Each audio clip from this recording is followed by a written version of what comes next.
পবিত্র চাঁদ, পবিত্র মাস মাহে সফরুল মুজফর, সফরুল খৈর চাঁদের আখেরি জুমা আদায় করার উদ্দেশ্যে আল্লাহর ঘর মসজিদের মধ্যে চলে আসার মহান সুযোগ এবং তৌফিক দান করেছেন। শুকরিয়া আদায় করার জন্যে সকলে মোহাব্বতে একবার উচ্চ আওয়াজে বড় করে বলি আলহামদুলিল্লাহ। হায়াতুন নবী, নুরুন নবী, জিন্দা নবী, কামলিওয়ালা নবী, উম্মতের কান্ডারি নবী, দয়ার নবী, মায়ার নবী, দুনিয়া আখিরাত উভয় জগতের বাদশাহ, সাহিবুল আওলাদ, সাইয়্যিদে আফলাক হুজুর পুন্নুর সাল্লাল্লাহু আলাইহি ওয়াসাল্লামের দরবারে পাক সোনার মদিনায় লক্ষ লক্ষ কোটি কোটি অসংখ্য অগণিত বেহাদ বেশুমার সালাতু সালাম, দরুদে পাক, দরুদ শরীফের হাদিয়া ও নজরানা পেশ করছি। আরও একবার সকলে মোহাব্বতে উচ্চ আওয়াজে বড় করে বলি আলহামদুলিল্লাহ। আমি আপনাদের সকলের শুকরিয়া আদায় করছি যারা ইতিমধ্যে মসজিদে চলে এসেছেন, তাদের শুকরিয়া আদায় করছি যারা আল্লাহর ঘর মসজিদের উদ্দেশ্যে আসতে চলেছেন। আল্লাহ আমাদের সকলের আসা যাওয়া, বসা, নামাজ, কিয়াম, রুকু, সুজুদ, কুউদ, তাসবিহাত, তাহলিলাত, কোরআন শরীফের তিলাওয়াত, সালাত ও সালাম, মিলাদ ও কিয়াম, আখিরি মুনাজাত আলী শান দরবারে কবুল ও মঞ্জুর করুন, আমিন। কবি সংক্ষেপে আলোচনা হবে গত জুমার ধারাবাহিকতায়। আজকে সফরুল মুজফর শরীফের আখেরি জুমা এবং আগামী চাঁদ, আগামী মাস, আগামী জুমা মাহে রবিউল আউয়াল, রবিউন নূর শরীফের প্রথম জুমা। গত জুমার মধ্যে আমি যে আলোচনা করেছিলাম সেটা আজকে সংযোজন করার জন্য চেষ্টা করব ইনশাআল্লাহ যতটুকু সম্ভব।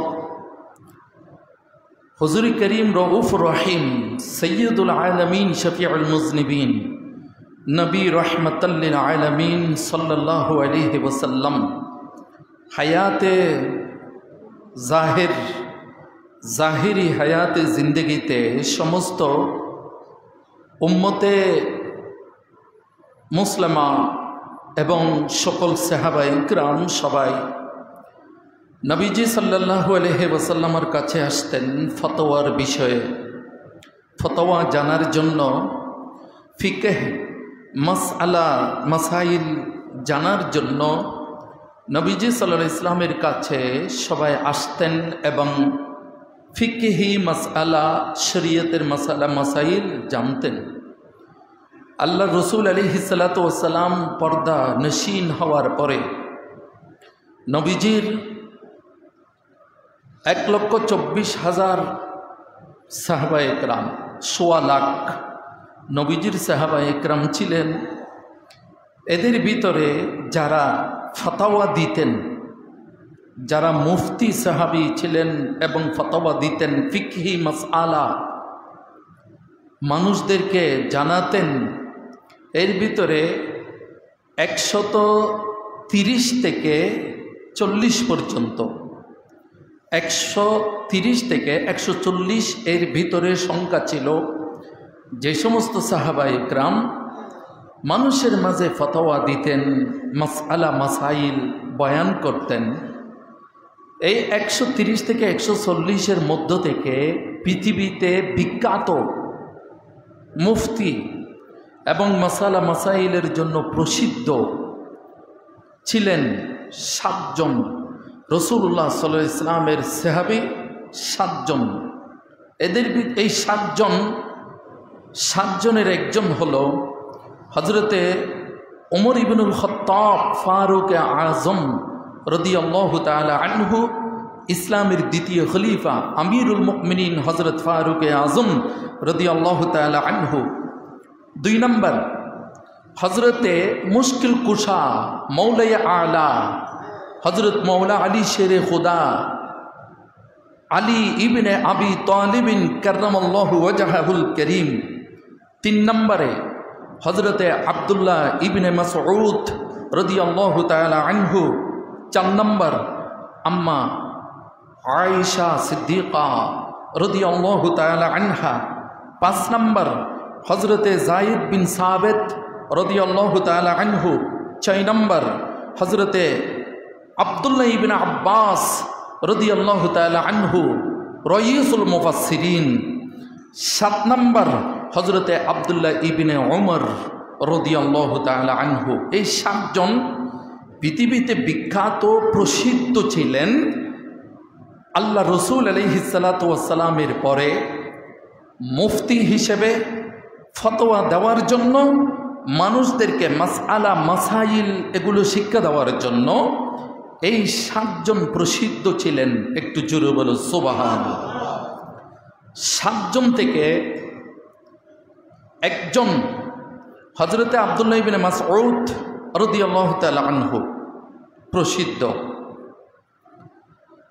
আব্দুল্লাহ ইবনে মাসউদ রাদিয়াল্লাহু তাআলা আনহুর জন্য রাসূল আকরাম সাল্লাল্লাহু আলাইহি ওয়াসাল্লাম দোয়া করেছেন, বলেছেন, এ আল্লাহ, তুমি আব্দুল্লাহ ইবনে আব্বাসকে দ্বীনের শরীয়তের বুঝ সমঝ তুমি দান করো। একটু জোরে বলো সুবহানাল্লাহ। নবীজি সাল্লাল্লাহু আলাইহি ওয়াসাল্লাম আরও ইরশাদ করেছেন যে হযরতে আব্দুল্লাহ ইবনে মাসউদ ওনার ফয়সালা আমি নবীর ফয়সালা। সুবহানাল্লাহ বলো। আব্দুল্লাহ ইবনে মাসউদের সমাধান আমি নবীর সমাধান। এভাবে নবীজি সাল্লাল্লাহু আলাইহি ওয়াসাল্লাম ইরশাদ করেছেন। হযরত আব্দুল্লাহ ইবনে মাসউদ রাদিয়াল্লাহু তাআলা আনহুর শান, আব্দুল্লাহ ইবনে মাসউদ রাদিয়াল্লাহু তাআলা আনহুর যে জ্ঞান গরিমা আল্লাহ তাআলা অথয়ভাবে দান করেছেন। হযরতে আব্দুল্লাহ ইবনে মাসউদ রাদিয়াল্লাহু তাআলা আনহুকে যেই মাসআলা, যে মুসাল্লা যেখানে আব্দুল্লাহ ইবনে মাসউদ রাদিয়াল্লাহু তাআলা আনহু ইমামতি করেছেন এবং সেই মুসাল্লায় বসে মানুষদেরকে, রসুলের উম্মতদেরকে ফতোয়া দিতেন, মাসালা মাসাইল বলতেন, সেই মুসাল্লা ইমামতের মুসাল্লা। হযরত আব্দুল্লাহ ইবনে মাসউদ রাদিয়াল্লাহু তাআলা আনহুর ইন্তেকালের পরে সেই ফতোয়ার মুসাল্লা দায়িত্বপ্রাপ্ত হয়েছেন হযরতে আলকমা রাদিয়াল্লাহু তাআলা আনহু। ওনার ইন্তেকালের পরে সেই মুসাল্লা ফতোয়া দানের জন্য সেই মুসাল্লা দায়িত্বপ্রাপ্ত হয়েছেন হযরতে ইব্রাহিম নখলী রাহমাতুল্লাহি আলাইহি। এরপরে ওই মুসাল্লার থেকে ফতোয়া দিয়েছেন হযরতে হাম্মাদ বিন মুসলিম রাহমাতুল্লাহি আলাইহি। ওই মুসাল্লাতে ওনার পরবর্তীতে ফতোয়া দেওয়ার জন্য, মানুষদেরকে মাসালা মাসাইল শিক্ষা দেওয়ার জন্য সেই মুসাল্লাতে দায়িত্বপ্রাপ্ত হয়েছেন ইমামে আজম আবু হানিফা রাহমাতুল্লাহি আলাইহি। একটু জোরে বলো সুবহানাল্লাহ। যেই মুসাল্লা হযরতে আব্দুল্লাহ ইবনে মাসউদ রাদিয়াল্লাহু তাআলা আনহুর ওনার ইন্তেকালের পরে সেই মুসাল্লা খালি থাকবে না, যে কোনো একজন আসবে। দায়িত্বপ্রাপ্ত হয়েছেন হযরত আলকমা রাদিয়াল্লাহু তাআলা আনহু। ওনার ইন্তেকালের পরে হযরত ইব্রাহিম নখলী রাহমাতুল্লাহি আলাইহি। এরপরে দায়িত্বপ্রাপ্ত হয়েছেন হাম্মাদ বিন মুসলিম। ওই মুসাল্লাতে দায়িত্বপ্রাপ্ত হয়েছেন আমাদের হানাফি মাযহাবের প্রবর্তক ইমামে আজম ইমাম আবু হানিফা রাহমাতুল্লাহি আলাইহি। একটু জোরে বলুন না সুবহানাল্লাহ। যে হানাফি মাযহাব, আমরা আপনারা সবাই হানাফি মাযহাবের অনুসারী। পাক ভারত উপমহাদেশ, পাকিস্তান, অখণ্ড ভারত, বাংলাদেশ পুরোটা হানাফি মাযহাবের অনুসারী। আলহামদুলিল্লাহ বলেন। এই হানাফি মাযহাব, যেই মাযহাবের প্রবর্তক ইমামে আজম আবু হানিফা রাহমাতুল্লাহ আলাইহি, সেই হানাফি মাযহাবের যিনি বাণী ছিলেন, প্রতিষ্ঠাতা, মৌলাই আলী শেরে খুদা হজরতে আলী ইবনে আবি তালিবিন কাররামাল্লাহু ওয়াজহাহুল করিম, হজরত আলী রাদিয়াল্লাহু তাআলা আনহু হানাফি মাযহাবের বাণী ছিলেন। সুবহানাল্লাহ বলেন। এবং ওই হানাফি মাযহাবের প্রতিষ্ঠানের যিনি principal, head of the quarter, হযরতে আব্দুল্লাহ ইবনে মাসউদ রাদিয়াল্লাহু তাআলা আনহু, একটু জোরে বলুন সুবহানাল্লাহ। কারণ সেই মুসাল্লাটা ইমাম আজম আবু হানিফা পেয়েছেন হযরতে আব্দুল্লাহ ইবনে মাসউদ রাদিয়াল্লাহু তাআলা আনহু থেকে। সেই সিলসিলা ধারাবাহিকতায় হযরত ইমাম আজম আবু হানিফা রাহমাতুল্লাহ আলাইহি, ওনার পরে আলা হযরত আজিমুল বরকত মুজাদ্দিদ দ্বীন ও মিল্লাত ইমাম আহলুস সুন্নাহ আল্লামা আশা আহমদ রেজা খান ফাজলে ব্রেলভি রহমতুল্লাহ আলাই পর্যন্ত ইমামে আজম আবু হানিফা রহমতুল্লাহ আলাই পরে আলা হযরত পর্যন্ত মাঝখানে যতগুলা মহান মহান হাস্তি শেখ দুনিয়ার থেকে পর্দা করেছেন, এক একজন শেখ, এক একজন আলেমে দিন, এক একজন শরীয়ত তরিকতের ইমাম, শেখদের জীবনী যদি আমি আলোচনা করতে যাই সংক্ষেপে, এক একটা জীবন চলে যাবে, এক একজনের এক একটা হায়াত, ফুল লাইফ টাইম শুধু আলোচনা করতে হবে যে ইমাম আজম আবু হানিফা রহমতুল্লাহ এর পর থেকে আলা হযরত পর্যন্ত যতগুলো মহাজ্ঞানী, মহান ইমাম, শরীয়তের ইমাম, তরিকতের ইমাম, যত বড় বড় শেখ দুনিয়ার থেকে পর্দা করেছেন, পর্দানসীন হয়েছেন, এদের শান, এদের মর্যাদা, এদের ফজিলত যদি বয়ান করতে যাই এক একটা জীবন হায়াত চলে যাবে। এত বড় বড় মহান আজিমুশান ব্যক্তিত্ব তারা ছিলেন, তাদের জীবনী বর্ণনা করে শেষ করা যাবে না। একটু জোরে বলুন না সুবহানাল্লাহ। গত জুমার মধ্যে আমি আলোচনা করেছিলাম হযরতে শেখ আহমদ সরহিন্দি ইমামে রব্বানি মুজাদ্দিদ আল ফিসানি, হযরতে শেখ আহমদ সরহিন্দি মুজাদ্দিদ আল ফিসানি রহমতুল্লাহ আলাইহি, ইমাম আজম আবু হানিফার পরে উনি একজন শেখ ছিলেন। মাঝখানে গৌসে আজম দস্তগীর শেখ আব্দুল কাদের জিলানি রহমতুল্লাহ আলাইহি, অসংখ্য মাশায়েখিন ইকরাম পৃথিবীর জমিন থেকে তারা পর্দানসীন হয়েছেন, বিদায় হয়েছেন।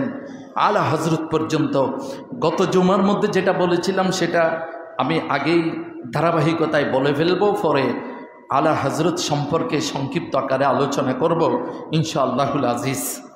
হযরতে মুজাদ্দিদ আল ফিসানি শেখ আহমদ সরহিন্দি রহমতুল্লাহ আলাইহি, ওনার দুই ছেলে হযরতে খ্বাজা মাসুম এবং হযরতে খ্বাজা সাঈদ রহমতুল্লাহ আলাইহি, এই দুইজন আব্বাজানের কদম ধরে ফেলেছেন, কান্নাকাটি শুরু করে দিয়েছেন। আব্বাজান, আপনি আমাদের উস্তাজের তকদীরের মধ্যে, কফালের মধ্যে দেখেছেন যে ওনার তকদীরে সখী লেখা আছে জাহান্নামী, কিন্তু আমরা জানি আব্বাজান আপনি দোয়া করলে আল্লাহর কাছে, আপনার দোয়ার বদৌলতে আমাদের উস্তাজ, আমাদের শিক্ষকের তকদীর পরিবর্তন করে আল্লাহ তাআলা চাইলে আমাদের শিক্ষককে জান্নাতি বানিয়ে দিতে পারেন। একটু জোরে বলো সুবহান, আর একটু জোরে বলো সুবহানাল্লাহ।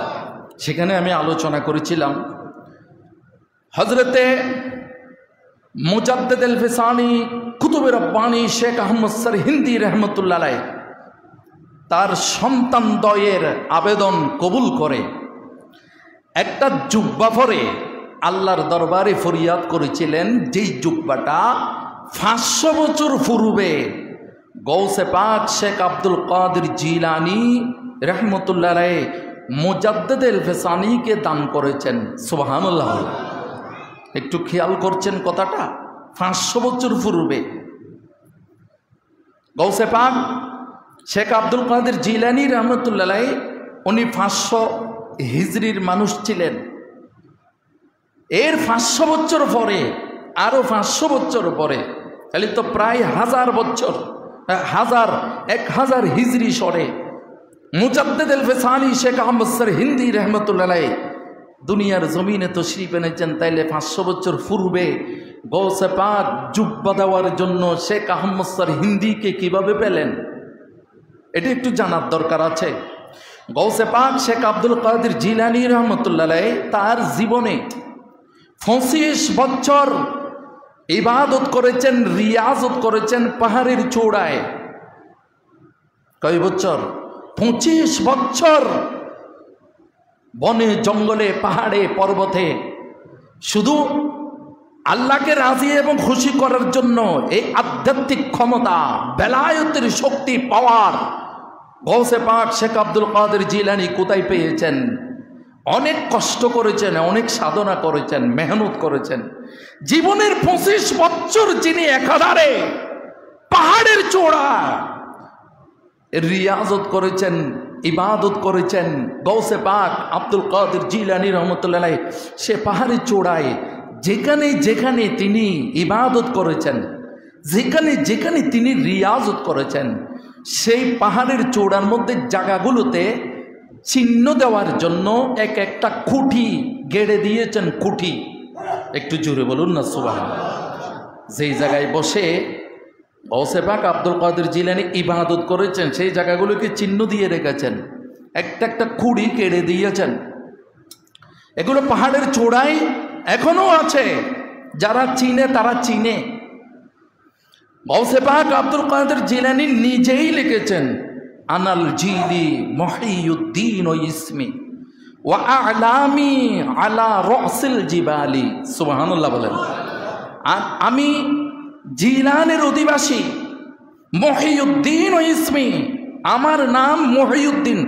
মহিউদ্দিন আসল নাম না, মহিউদ্দিন হলো লকব। আমি লকব সম্পর্কে আজকে আরো কিছু আলোচনা যুক্ত করব। মহিউদ্দিন লকব, আমার আসল নাম আব্দুল কাদের, কিন্তু আল্লাহ এবং রসুলের পক্ষ থেকে আমার নামের লকব এসেছে মহিউদ্দিন, দিনকে পুনরুজ্জীবিতকারী। একটু জোরে বলুন না সুবহান। ওয়া আলামি আলা রাসিল জিবালি, পাহাড়ের চূড়ায় আমার ইবাদতের চিহ্ন, নিশানা এক পাহাড়ের চূড়ার মধ্যে আছে। আমি যেই জায়গায় ইবাদত করেছি সেই ইবাদতের স্থানসমূহকে চিহ্নিত করে আমি সেখানে নিশানা গেড়ে দিয়েছি পাহাড়ের চূড়ায় চূড়ায়। একটু জোরে বলো সুবহান। গৌসে পাক শেখ আব্দুল কাদের জিলানী যখন ওই পাহাড়ের চূড়ায় ইবাদত বন্দেগী করতেন, একদিন হঠাৎ করে দেখা গেল পুরো আসমান আলোকিত হয়ে গেছে, নূর নূরানি হয়ে গেছে। আল্লাহর দরবারে হাত তুললেন, ও আল্লাহ, এই নূর কোথার থেকে আসলো, এই আলো কোথার থেকে আসলো? আল্লাহ তাআলা ইলহাম করেছেন, ইলহাম কশফের মাধ্যমে জানিয়ে দিয়েছেন যে এটা সাধারণ কোনো নূর, সাধারণ কোনো আলো নয়। এই আলো আজকে থেকে আরো 500 বছর পূর্বে, আজকে থেকে আরো 500 বছর পরে আমার একজন প্রিয় বান্দা পৃথিবীর জমিনে তশরিফ আনবে, আমি পাঠাবো আরো 500 বছর পরে, যার নাম হবে আমার বন্ধু মাহবুবের নামে আহমদ। সুবহানাল্লাহ বলেন। শেখ আহমদ, এটা হলো আসল নাম। মুজাদ্দিদ আল-ফিসানি, মুজাদ্দিদিয়া তরিকতের প্রবর্তক হযরতে শেখ আহমদ সরহিন্দি রহমতুল্লাহ আলাইহি আরো 500 বছর পরে পৃথিবীতে আসবে। হে আব্দুল কাদের জিলানী, আমি আপনাকে ওই আমার প্রিয় বান্দা যে 500 বছর পরে পৃথিবীতে আসবে তার নূর আমি আপনাকে আজকে দেখাই দিলাম। একটু জোরে বলো সুবহান। হযরতে গাজী দ্বীন ও মিল্লাত ইমাম আজিজুল হক শেরে বাঙ্গালা রহমতুল্লাহ আলাইহি তার লিখিত কিতাব দিওয়ানে আজিজের মধ্যে লিখেছেন, এই প্রসঙ্গে হযরতে শেখ আহমদ সরহিন্দি রহমতুল্লাহ আলাইহি সম্পর্কে লিখেছেন যে গৌসে পাক শেখ আব্দুল কাদের জিলানী 500 বছর পূর্বে তাকে জুব্বা দান করেছেন। তখন গৌসে পাক আব্দুল কাদের জিলানী যেই জুব্বা পরে ইবাদত করেছিলেন নূর দেখা অবস্থায়, যেই জুব্বা পরা অবস্থায় ছিল ওই জুব্বাটা খুলে ফেলেছেন, খুলে আমানত রেখে দিয়েছেন, পরিষ্কার পরিচ্ছন্ন করে একদম সুন্দর করে প্যাকেট করে রেখেছেন এবং আওলাদদেরকে ওসিয়ত করে গিয়েছেন যে এই জুব্বাটা তোমরা তোমাদের আওলাদদেরকে দিবে, তারা তাদের আওলাদদেরকে দিবে। এইভাবে যাইতে যাইতে যাইতে যাইতে 500 বছর পরে একজন মহান ওলি পৃথিবীতে আসবে, শেখ আহমদ সরহিন্দি, তাকে তোমরা এই জুব্বাটা দান করিও। একটু জোরে বলুন না সুবহান। এটা নসিহত করে গিয়েছে। আস্তে আস্তে আস্তে আস্তে ওই জুব্বাটা ইমামে রব্বানি শেখ আহমদ সরহিন্দি রহমতুল্লাহের হাতের মধ্যে চলে এসেছেন। নিজের সন্তানদ্বয় যখন শিক্ষকের জন্য দোয়া করতে বলেছেন, শেখ আহমদ সরহিন্দি রহমতুল্লাহ গৌসে পাকের সেই জুব্বাটা পরিধান করে আল্লাহর দরবারে হাত তুলে দিয়েছেন। ও আল্লাহ, ও আল্লাহ, আমার সন্তানদ্বয়ের উস্তাদ শিক্ষক যদিও বা সে সখী, আল্লাহ তকদির পরিবর্তনের কলম তো তোমার হাতে। আল্লাহ তুমি তো চাইলে তকদির পরিবর্তন করে দিতে পারো। ও আল্লাহ, তুমি তার তকদিরটাকে পরিবর্তন করে তাকে জাহান্নামী থেকে জান্নাতি বানিয়ে দাও। একটু জোরে বলো সুবহান। আল্লাহ তাআলা তকদির পরিবর্তন করে দিয়েছেন।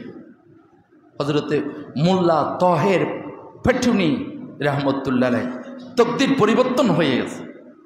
তাহলে আমি যে সফর সাঁদের যে আলোচনা করেছিলাম, অনেকে বলে সফর সাঁদ সম্পর্কে খারাপ বলে মন্তব্য করে, সফর মাস ভালো না, সফর মাস খারাপ, সফর মাসের মধ্যে বিভিন্ন রকমের রোগ বালা মুসিবত, সফর মাসের মধ্যে ব্যবসা বাণিজ্য শুরু করা যাবে না, সফর মাসে বিয়ে করা যাবে না, শাদি করা যাবে না, এই সমস্ত কথাবার্তা যারা বলে তাদের উদ্দেশ্যে এই আলোচনা ছিল যে তকদির পরিবর্তন করার কলম একমাত্র আল্লাহর হাতে। পৃথিবীর কোনো মানুষের তকদির পরিবর্তন করতে পারবে না। যেটা লেখা হয়ে গেছে সেটা মানুষে পরিবর্তন করার কোনো ক্ষমতা নাই। আল্লাহর ওলিরা মানুষের তকদির পরিবর্তন করতে পারে না। আকীদা স্পষ্ট, তকদির পরিবর্তন করে আল্লাহ। আল্লাহর ওলিরা আল্লাহর কাছে দোয়া করে তকদির পরিবর্তন করার জন্য, যেটা তকদিরে মুআল্লাক, যেটা বলছিলাম তকদিরে মুআল্লাক, আর একটা তকদিরে মুবরম, যেটা তো পরিবর্তনই হবে না। যেমন কেউ যদি বলে, একজন হুজুরের কাছে এসে যদি বলে, হুজুর আমার জন্য একটু দোয়া করেন যেন আমি মৃত্যুবরণ না করি, কিয়ামত পর্যন্ত যেন আমি না মরি, পৃথিবীতে থাকি যাই, হুজুর আমার জন্য একটু দোয়া করেন। পীর মুর্শিদের কাছে যদি এরকম দোয়া করে, এটার নাম তকদিরে মুবরম, সেটা হবে না। কুল্লু নাফসিন যায়িকাতুল মউত, সবাইকে মরতে হবে, মৃত্যুবরণ করতে হবে, মৃত্যুর স্বাদ গ্রহণ করতে হবে। সেই তকদির কেউ পরিবর্তন করতে, আল্লাহ তাআলা কলবের কার কতটুকু হায়াত আছে, তা কার জীবন কত বছর থাকবে, এটা আল্লাহ তাআলা কুদরতিভাবে কলম মেরে দিয়েছেন, লিখে দিয়েছেন, সেটা পরিবর্তন হবে না। এরকম আরও অনেকগুলো আছে তকদিরে মুবরম। কিন্তু তকদিরে মুআল্লাক যেটা, সেটা আল্লাহ তাআলা দোয়ার মাধ্যমে পরিবর্তন করে দেন। সেই আলোচনাই ছিল এই মাসে, এই চাঁদের মধ্যে আরেকজন মহান হাস্তি আলা হজরত ইমামুল ইশক ওয়াল মুহাব্বত ইমাম মুহাম্মদ রেজা খান ফাজলে বেরেলভী রহমতুল্লাহ আলাই, ওনার সম্পর্কে আমি আলোচনা শুরু করেছিলাম আজকে। আলা হজরত আজিমুল বরকত মুজাদ্দিদ দ্বীন ও মিল্লাত আশা আহমদ রেজা খান ফাজলে বেরেলভী রহমতুল্লাহ আলাই, ওনারও এই চাঁদের মধ্যে ওফাত, 25শে সফর। আমরা যারা আহলে সুন্নাত ওয়াল জামাতের অনুসারী আছি, আমরা স্মরণ করি মহান একজন হাস্তি সাধক ছিলেন পাক ভারত উপমহাদেশের মধ্যে, আলা হজরত। সবার কাছে সুপরিচিত এবং প্রসিদ্ধ, সবাই চিনেন, নাম জানেন, আপনারা নাম শুনেছেন। ইমামে আজম আবু হানিফা রহমতুল্লাহ আলাইহি থেকে শুরু করে যতগুলো শেখ পৃথিবীর জমিন থেকে বিদায় নিয়েছেন, সবগুলা যতগুলো হাস্তি মাঝখানে ছিল, একদম সাহাবাই ক্রাম থেকে শুরু করে হজরতে আব্দুল্লাহ ইবনে মাসউদ, হজরতে মৌলা আলী শের খুদা রাদিয়াল্লাহু তাআলা আনহু, হজরতে আব্দুল্লাহ ইবনে মাসউদ রাদিয়াল্লাহু তাআলা আনহু, এরপরে হজরতে ইমামে আজম আবু হানিফা রাহমাতুল্লাহ আলাইহি, এরপরে যতগুলো শেখ ছিল প্রত্যেকটা শেখ এদের বাগান থেকে একটি একটি একটি একটি করে ফুল অন্বেষণ করে খুঁজে খুঁজে বের করে একটি বাগান তৈরি করেছেন। ওই বাগানের নাম হলো গুস্তানে আলা হজরত। একটু জোরে বলো সুবহান। জীবনী সম্পর্কে আপনারা অনেক শুনেছেন, আরো শুনবেন। আলা হজরত কত বড় জ্ঞানী ছিলেন, কত বড় জগৎ বিখ্যাত একজন মহান আল্লাহর ওলি সাধক ছিলেন। যুগের শ্রেষ্ঠ, আজকে থেকে 100 বছর প্লাস যিনি ইন্তেকাল করেছেন, আলা হজরত ইমাম আহমদ রেজা খান ফাজলে বেরেলভী রহমতুল্লাহ। 100 বছর পূর্বে, 100 বছর থেকে আরও বেশি, আলা হজরত আমাদের থেকে বিদায় নিয়েছেন, ইন্তেকাল করেছেন 100 বছর পূর্বে। সেই যুগের মধ্যে উনি শ্রেষ্ঠ একজন মুফাসসির ছিলেন, শ্রেষ্ঠ একজন মুহাদ্দিস ছিলেন, শ্রেষ্ঠ একজন ফকিহ ছিলেন, শ্রেষ্ঠ একজন ইমাম ছিলেন, শ্রেষ্ঠ একজন লেখক ছিলেন, শ্রেষ্ঠ একজন দার্শনিক ছিলেন। সেই যুগের মধ্যে যদি তুলনা করেন, আলা হজরতকে শ্রেষ্ঠ একজন গণিতবিদ ছিলেন, শ্রেষ্ঠ একজন জ্যামিতিবিদ ছিলেন, শ্রেষ্ঠ একজন দার্শনিক ছিলেন। যত রকমের এলম আছে পৃথিবীতে, আমরা যদি হিসাব করি আলা হজরতের মানে এলমের কয়টা বিষয় ওনার এলম ছিল, 120টি বিষয়।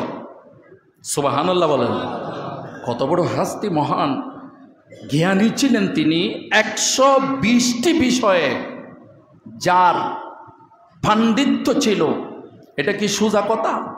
1500-এর উপরে যিনি কিতাব লিখেছেন, 1500-এর উপরে যিনি কিতাব লিখে গেছেন, এবং 120টি বিষয়ে যিনি কলম ধরেছেন। আমি শুধু একটু করে আপনাদেরকে ইশারা দিব যে তিনি শুধু কোরআন এবং হাদিস নয়, অন্যান্য বিষয়ে তার পাণ্ডিত্য কেমন ছিল।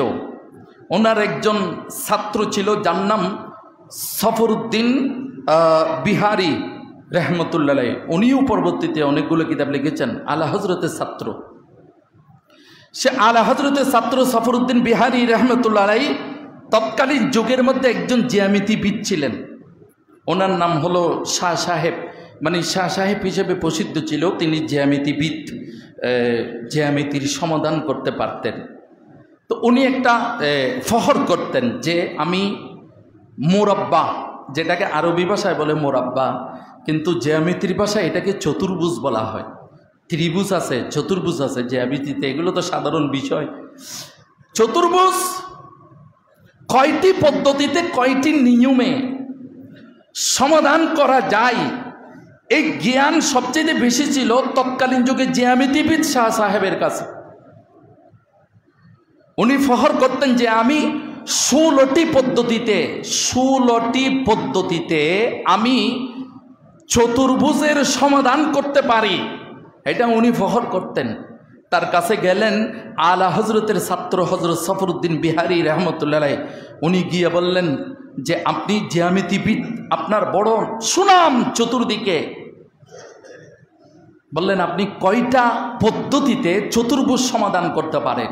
তিনি বললেন আলহামদুলিল্লাহ, আমি 16টি পদ্ধতিতে চতুর্ভুজকে সমাধান করতে পারি। এটা যখন বলেছেন তখন সফরউদ্দিন বিহারি রহমতুল্লাহ আলাইহি বললেন যে এটা তো একেবারে মামুলি ব্যাপার। আমি সফরউদ্দিন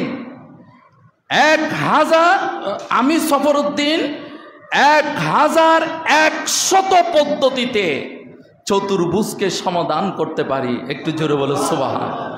বললেন তুমি কোথা থেকে শিখলে? বললেন আমি আলা হজরত আজিমুল বরকত মুজাদ্দিদ দ্বীন ও মিল্লাত ইমাম আহলুস সুন্নাত আশা আহমদ রেজা খান ফাজলে বেরেলভী রহমতুল্লাহ আলাইহির ছাত্র।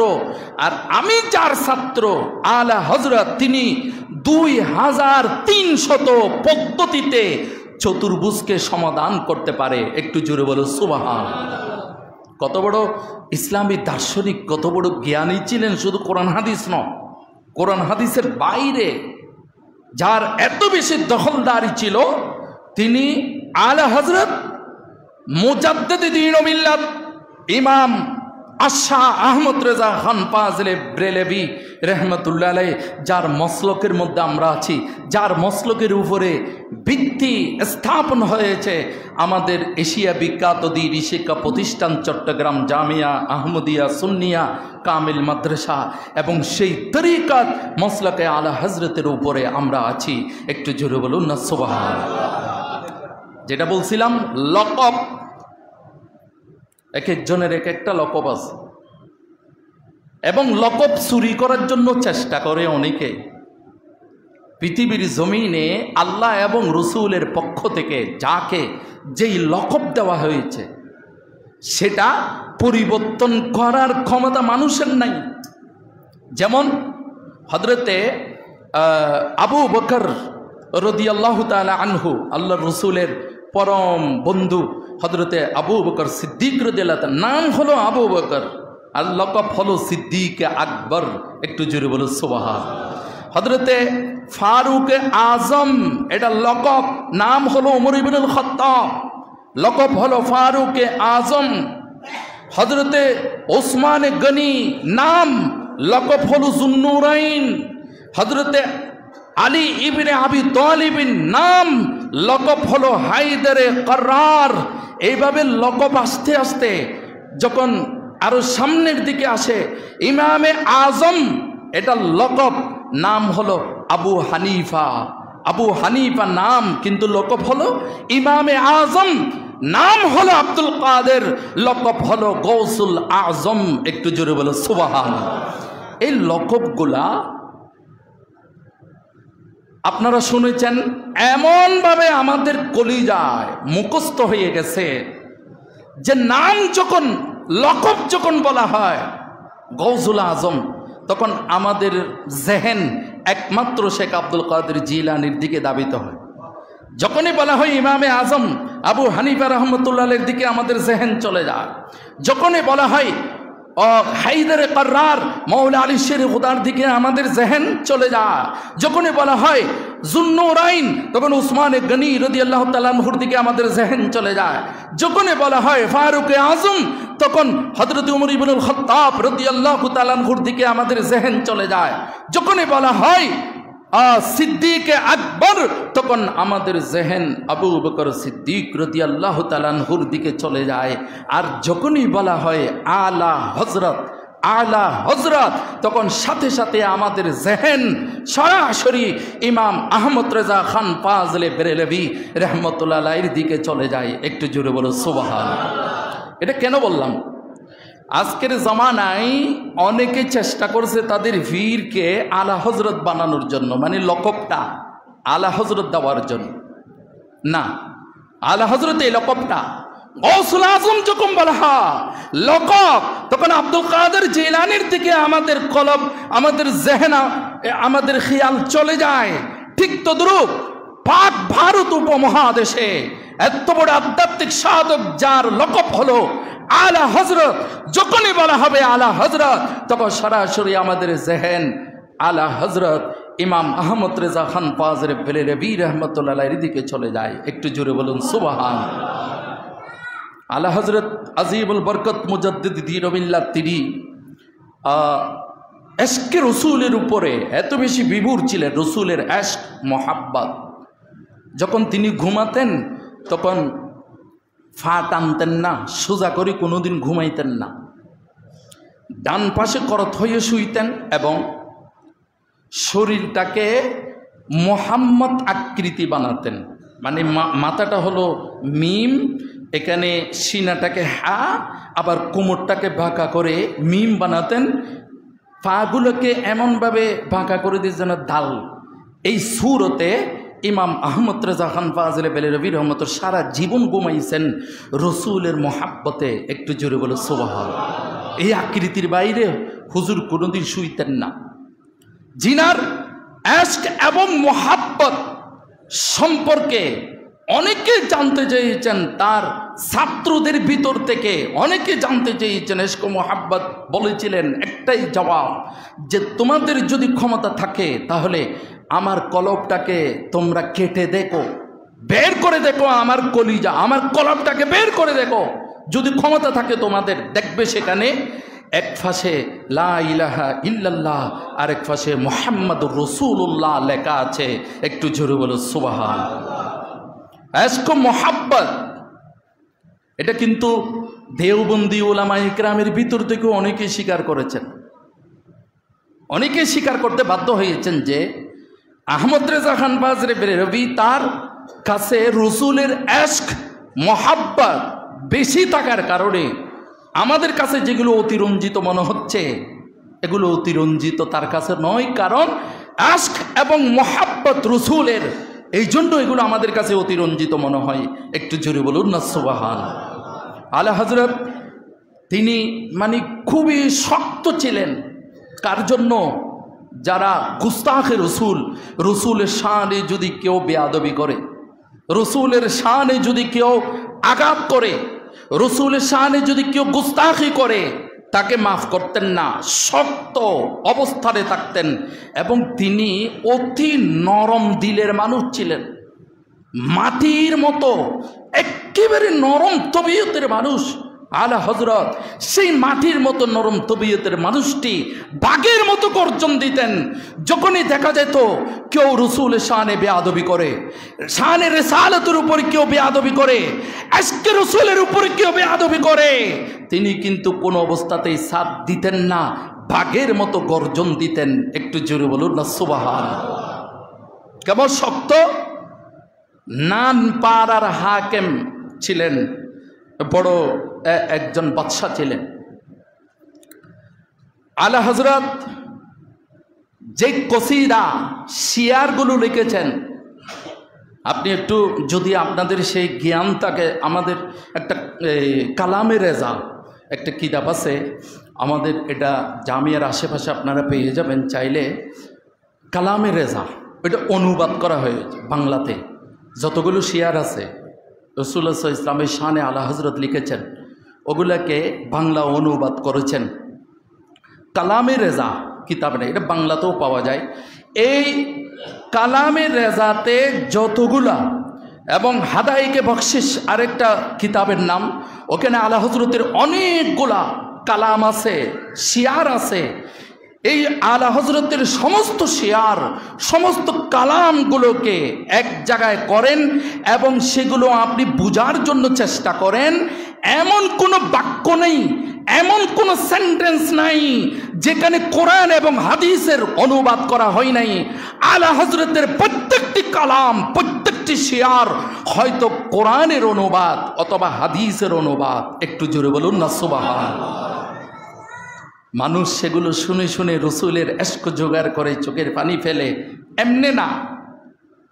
কালামে আলা হযরত এগুলো কোরআন এবং হাদিসের অনুবাদ, কোরআন এবং হাদিস গবেষণা করে আল্লাহ রসুলের শানে সেই কালামগুলো লিখেছেন আলা হযরত ইমাম আহমদ রেজা খান ফাজলে বেরেলভী রহমতুল্লাহ আলাইহি। তৎকালীন যুগের মধ্যে সেই জমানায় চতুর্দিকে আলা হযরতের সুনাম ছড়িয়ে পড়েছে যে তিনি সুন্দর করে শিয়ার লিখতে জানেন, সুন্দর করে কালাম লিখতে জানেন, সুন্দর করে তিনি এই কালামগুলো লিখতে পারেন, বানাইতে পারেন।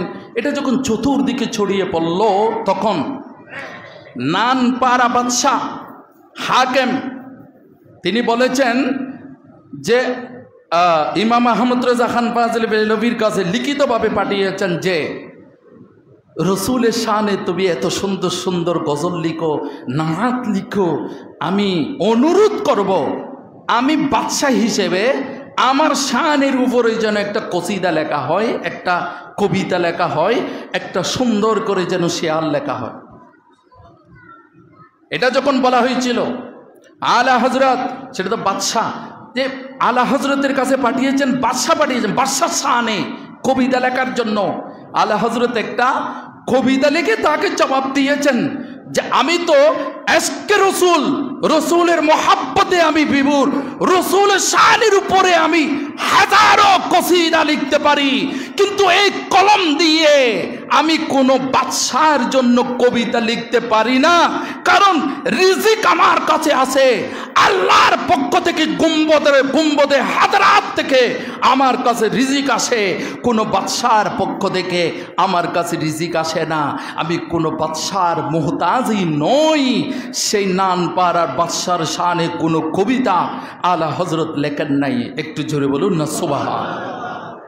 শক্ত, আমি বলতেছি আজকে রসুলের ব্যাপারে আলা হজরত শক্ত অবস্থানে ছিলেন।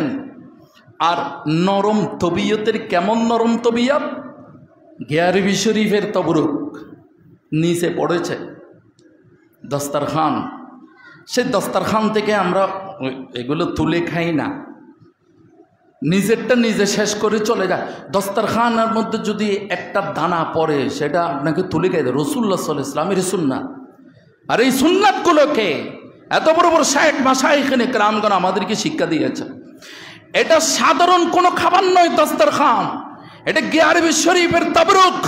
আলা হযরত হাত দিয়ে তুলে খায় নাই, নিজের জবান টুটগুলাকে মাটিতে লাগিয়ে দিয়ে সে গিয়ারবি শরীফের তবরুকটাকে উঠিয়ে খেয়েছেন। একটু জোরে বলো সুবহান।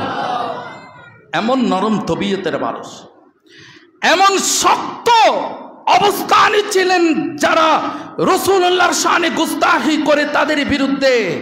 আর এমন নরম তবিয়তের মানুষ ছিলেন আলা হযরত, যখন যাচ্ছিলেন সফরে, চারজন পালকি তুলেছিল, চারজন তৎকালীন যুগের মধ্যে পালকি করে যারা এক স্থান থেকে আরেক স্থানে যাইতো, বড় সম্মানিত মানুষ, আলেম উলামা, বুজুর্গ, পীর মাশায়েখ, ওরা পালকি করে যাইতো। পালকি তোলার জন্য চারজন, চারটা খুঁটি চারজনে কাঁধের উপরে নিয়েছে। যাইতে যাইতে যাইতে যাইতে কিছু দূর যাওয়ার পরে বললেন, তোমরা আমার পালকিটা নামাও, নিচে নামাও। পালকি থেকে বের হয়েছে, বললেন আমাকে যারা পালকি উঠাচ্ছেন চারজন, এই চারজনের ভিতরে সৈয়দ জাদা রাসূলুল্লাহ সাল্লাল্লাহু আলাইহি ওয়াসাল্লামের আওলাদ, আওলাদ রসুল কে আছেন একটু বলেন, জোরে বলুন না সুবহান। যিনি পালকিতে বসে বসে নিচে যারা পালকি কাঁধের মধ্যে নিয়েছেন তাদের অবস্থান জানতে পারেন, তাদের বংশ সম্পর্কে জানতে পারেন। পালকির থেকে বের হয় বললেন, চারজনের ভিতর একজন আওলাদ রসুল আছে, বলেন আপনাদের ভিতর থেকে কে আওলাদ রসুল? সেই রাসূলুল্লাহ সাল্লাল্লাহু আলাইহি ওয়াসাল্লামের যারা আওলাদ তারা কিন্তু মানে গরিব হালত হলেও মানুষের কাছে চাইতেন না, মানুষের কাছে খুঁজতেন না। এটা নিষিদ্ধ। যারা রাসূলুল্লাহ সাল্লাল্লাহু আলাইহি ওয়াসাল্লামের আওলাদ কর্ম করে খেতেন, কাজ করে খেতেন। এখানে পালকি যিনি নিচ্ছেন কাঁধের উপরে, আওলা বললেন, জি হুজুর, আমি রাসূলুল্লাহ সাল্লাল্লাহু আলাইহি ওয়াসাল্লামের আওলাদ। একটু জোরে বলুন না সুবহান। পাগড়ি খুলে ফেলেছেন আলা হযরত। কেন? নরম তবিয়তের মানুষ ছিলেন। পাগড়ি খুলেছেন, আমার এই এলমের তাজ, আমার এই জ্ঞানের তাজ, এটা আমি আর রাখতে চাই না। আওলাদ রসুলের কদমের মধ্যে সুপুর্দ করেছেন। বললেন, হুজুর আমি আপনাকে কষ্ট দিয়েছি, মেহেরবানি করে আপনি পালকির ভিতরে বসেন। যতটুকু পর্যন্ত আপনি আমাকে কাঁধে করে নিয়ে এসেছেন, ততটুকু পথ, ততটুকু জায়গা আমি আপনাকে আমার কাঁধে করে নিয়ে যাব। এটাই হবে আপনার বদলা। একটু জোরে বলুন না সুবহান। কেমন নরম তবিয়তের ছিলেন আলা হযরত। সে আওলাদ রসুলকে পালকির মধ্যে বসালেন, তিনজন তো আছে বাকি, চতুর্থ জন আলা হযরত কাঁধের উপরে নিয়েছেন। আওলাদ রসুলকে যতটুকু পথ পর্যন্ত এনেছেন ততটুকু পথ পর্যন্ত সেখানে দিয়ে এসেছেন এবং বললেন, আপনি আমাকে মাফ করে দিবেন, আপনি আমাকে ক্ষমা করে দিবেন, আমি আপনাকে অনেক কষ্ট দিয়েছি। একটু জোরে বলে সুবহান। আজকে রসুলের ব্যাপারে কোনো সান নাই। তাইলে বুঝালাম কি, আলা হযরত এমন এক জাত যিনি আজকে রসুলের ব্যাপারে কোনো ছাড় দিতেন না, মানুষদের কাউকে ছাড় দিতেন না। কলম ধরেছেন, এই একটি কলম, কলমে আলা হযরত ডান হাতে ধরেছেন। আলা হযরতের কলম ডান হাতে। উনি বলেছেন যে আমি এক হাতে লিখি না, ১৫০০ কিতাব এমনি লেখে নাই, ১৫০০ কিতাব 1500 কিতাব লিখেছেন। এর ভিতরে বড় বড় বিখ্যাত কিতাবও তো আছে। ফতোয়াই রজবিয়ার মতো বিশাল একটি কিতাব আলা হজরতের। তাইলে 1500 কিতাব কিভাবে লিখেছেন? আলা হজরত বলেছেন, আমি ডান হাতে লিখি না, শুধু আমি বাম হাতেও লিখেছি, একসাথে দুনো হাতে আমি কিতাব লিখেছি। রসুলের শান যখন লিখতাম তখন ডান হাতে লিখতাম, আর গুস্তাখের রসুলকে জবাব দেওয়ার জন্য আমি আমার বাম হাত ব্যবহার করতাম, বাম হাতে লিখতাম। একটু জোরে বলো সুবহানাল্লাহ। 2 হাতে লিখেছে। আলা হজরত ইমাম আহমদ রেজা খান পাজলে বেরেলভি রহমতুল্লাহ, ওনার সম্পর্কে যতটুকু সংক্ষিপ্ত সময়ের মধ্যে আমি বলেছি, কিন্তু কারামত, অনেকে বলে যে কারামত আল্লাহর ওলি হওয়ার জন্য কারামতের দরকার, এরকম অনেকে মনে করে, বা সেটা যদি জাহের না হয় তাহলে আল্লাহর ওলি হিসেবে মানতে চাই না। এটা কারামতের ভিতরে সবচাইতে বড় কারামত কি সেটা আপনারা জানেন না। ইস্তিকামত, আল ইস্তিকামাতু ফাওকাল কারামা। সবচাইতে বড় কারামত হলো রাসূলুল্লাহ সাল্লাল্লাহু আলাইহি ওয়াসাল্লামের সেই ধারাবাহিকতায় দ্বীনের উপরে, আল্লাহর দ্বীনের উপরে সুপ্রতিষ্ঠিত থাকা, সুন্নাহ বিরোধী কোনো কাজ না করা। সারা জীবনে এই ধারাবাহিকতায় যদি কেউ থাকতে পারে, এটাই হবে আল্লাহর একজন বান্দার সবচেয়ে বড় কারামত। একটু জোরে বলো সুবহানাল্লাহ। আলা হজরতের দরবারে একজন মানুষ এসেছেন, 1 সপ্তাহ সময় নিয়েছেন, সেখানে নামাজ পড়েছেন, রিয়াজত, ইবাদত, বন্দেগী সব কিছু আলা হজরতের সাথে করেছেন। কিন্তু 1 সপ্তাহ পরে তিনি চলে যাচ্ছেন, গালি দিচ্ছেন আলা হজরতকে। বললেন, আপনার এখানে এসেছি, মানুষ আপনার অনেক সুনাম করে, তারিফ করে, কিন্তু আপনার এখানে এসেছি 1 সপ্তাহ অতিবাহিত হয়েছে, একটি কারামতও আমি দেখতে পেলাম না, সেই জন্য আমি রাগে খুবই এখান থেকে চলে যাচ্ছি। আলা হজরত বলেছেন, তুমি কি এখানে আসার পরে এই 1 সপ্তাহের ভিতরে শরীয়ত বিরোধী কোনো কাজ দেখেছ? শরীয়তের বাইরে বহির্ভূত কোনো কাজকে তুমি দেখেছ? ধারাবাহিকতায় শরীয়তের উপরে 1 সপ্তাহের ভিতরে শরীয়ত বিরোধী কোনো কাজ দেখেছো তুমি? বলে, না, তা তো দেখি নাই। তখন আলা হজরত বলেছেন, একজন আল্লাহর বান্দা মানুষের জন্য সবচেয়ে বড় কারামত হলো শরীয়ত বিরোধী কাজ না করা, শরীয়তের উপরে ইস্তিকামত থাকা। এটাই হচ্ছে একজন আল্লাহর ওলির সবচেয়ে বড় কারামত। একটু জোরে বলো সুবহানাল্লাহ। আল্লাহ আমাদের সবাইকে বোঝার এবং আমল করার তৌফিক দান করুন। আর একটু জোরে বলুন। আগামী মাস, আগামী 4 মাহে রবিউল আউয়াল শরীফ, পবিত্র ঈদ মিলাদুন নবী সাল্লাল্লাহু আলাইহি ওয়াসাল্লাম, আল্লাহর রসুলের শুভ আগমন উপলক্ষে আমি ধারাবাহিকভাবে আলোচনা করব ইনশাআল্লাহুল আজিজ। এখন আপনারা সুন্নত পড়ে নেন, এরপরে খুতবা হবে।